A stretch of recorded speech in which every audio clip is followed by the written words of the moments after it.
Look at that Bajan food. That looks so good. That chicken want me to eat that chicken, oh yeah. Would have been her mantra, unbought and unbossed, meaning that she was not easily influenced. Welcome to the Barbados Archives Department. We are here to celebrate Shirley Chisholm's 100th, what would have been her 100th birthday. I didn't know about her and I'm about to learn a lot more. So stay tuned.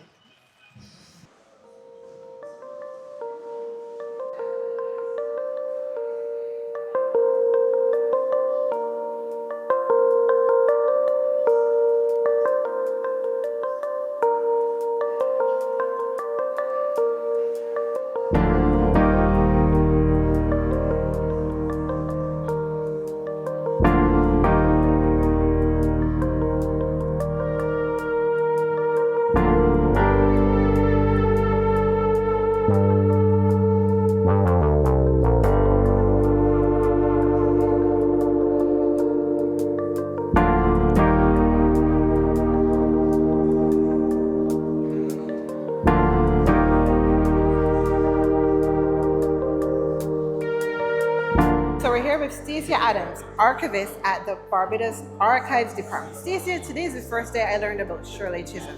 It's very bad as a Barbadian that I didn't know this, but for those like me who do not know anything about her, tell us a little bit about her. Sure. So Shirley was the first Black Congresswoman, U.S. Congresswoman, and she was also the first Black woman to run for the presidency of the United States. She also had Barbadian roots. That's why it's so special, and she's so special to us because she was so iconic. And she would have fought for such causes as women's rights, Black civil rights activism. She was a big champion also of fighting against social and economic and political disenfranchisement, children's rights and whatever. She had a grandmother by the name of Emmeline Seal, and she was very, very influential in Shirley's life. She gave her that toughness and that vibrancy and, that very iconic Barbadian upbringing that propelled Shirley into, fighting and representing the poor, the disenfranchised. And she really left an indelible mark on Shirley. Shirley was a big fan of things like decorative cigar boxes, which are represented back here. Yeah. You will see in the exhibition that it would chronicle her birth and her early childhood development as well as her political career. So she would have played a huge, huge role in Barbados cultural history because although she was born in Brooklyn in the US, she had those Barbadian roots by virtue of her mother and her grandmother. And she would have carried the Barbadian flag proudly because she never lost even her vestiges of her Barbadian accent. So she was very, very influential on Barbados. But these were decorative cigar boxes, representative of the ones that Shirley would have been, passionate about decorating, as part of her hobby. Right? You would know that this would have been her mantra, unbought and unbossed, meaning that she was not easily influenced. She was not influenced at all by persons who contributed to her political party. She would have been very resolute and very focused on getting her point across and fighting for the causes that were very important and crucial to her, right? So we have one here that looks very much like her grandmother's house in Vauxhall, Christchurch. Yeah. This one is symbolic of her political career because, of course, she was the first Black U.S. Congresswoman and the first Black woman in the U.S. to run for U.S. presidency. Hold on.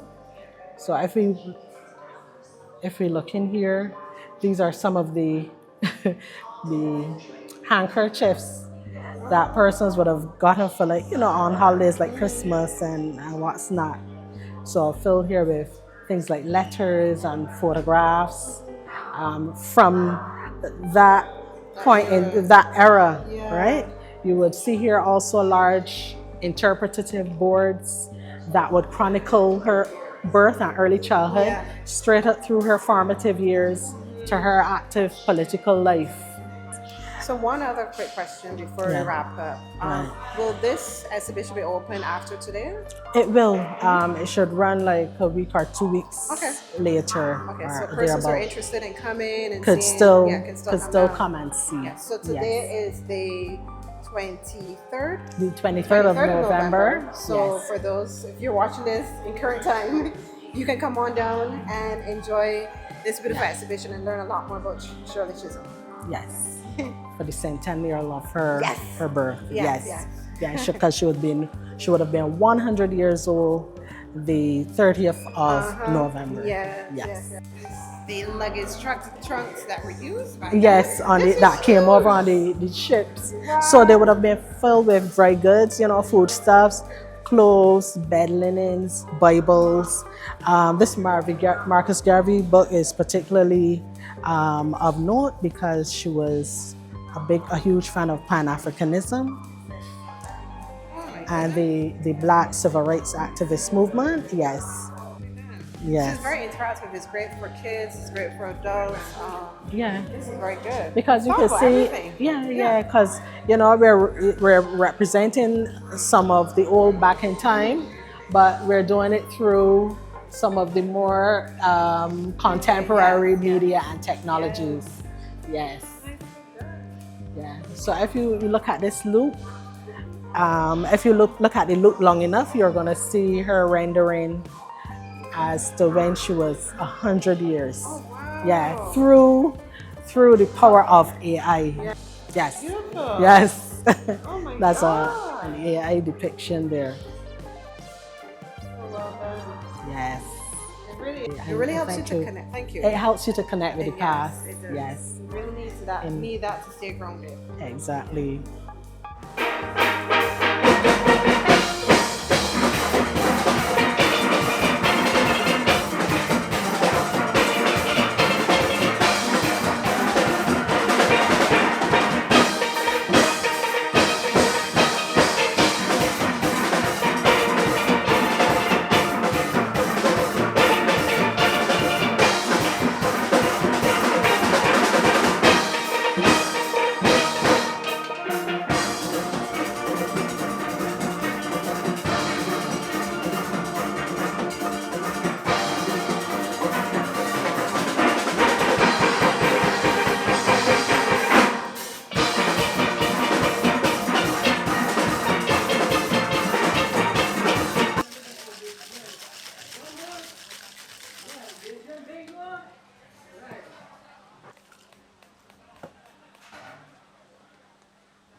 Migrations to Brazil and to Guyana.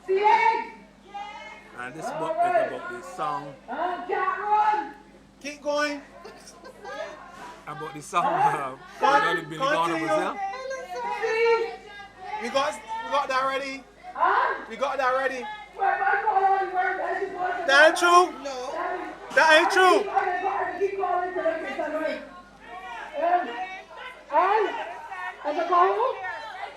Who?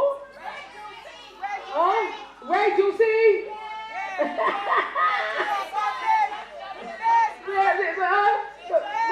I call party fight fun on me that we went in here. Right, let me see you. Huh? Let me see. Right, I didn't call CX. CX! Right. Right, he made. Hi everyone, so I am Stacy and I am the creator of this irresistible, lovely children's book series called Lily and Luca's Adventures. So Lily and Luca, they are a twin. They live in Yorkshire, England, but they have Barbadian heritage. Their grandparents live here in beautiful Barbados. So for their 11th birthday, they got a trip to Barbados and they went on different adventures.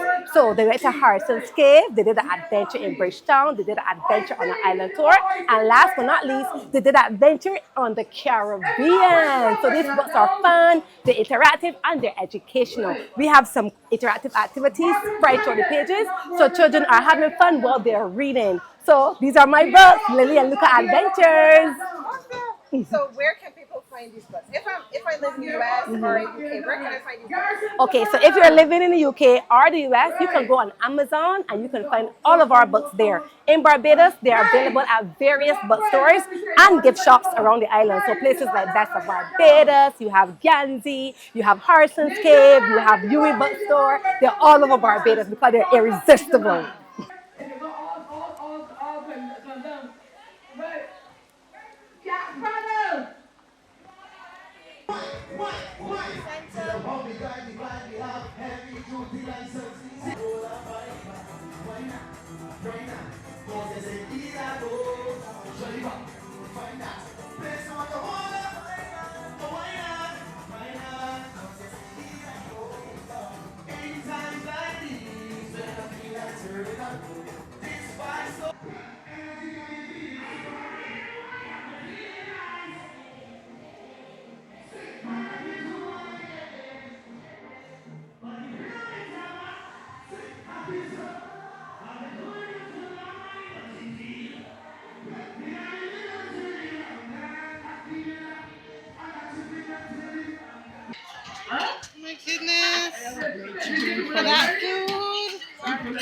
Look at that Bajan food. That looks so good. That chicken, want me to eat that chicken? Oh, yeah. Don't eat that chicken? Oh. Woo. Everybody ready to eat? And we drink plenty, and we don't play with it. We drink, we know. We send shots to the head, hit the liver. And we drink plenty, and we don't play with it. We drink. Yeah, come, my girl, come. Do what you want to do for me. Girl, come, do what you want to do for me. Girl, come, do what you want to do for me. Yeah. You know me love it when you push and you roll down waistline. I could tell you the waist. Loving the bumper go up and down. Put that round you cause when you push and you roll down waistline. I could tell you the waist. Loving the bumper go up and down. From that round you cause the heavy load but you got. If you missed it, you missed it. But here at the archival department, this event has been absolutely amazing. Look at this. This is the Foundation School Steel Pan Orchestra. They're amazing. They're here with some local artists. This was an amazing time. I look forward to seeing more of you here in Barbados. If you like this video, like, subscribe, and comment. And I'll see you in the next one. Bye-bye.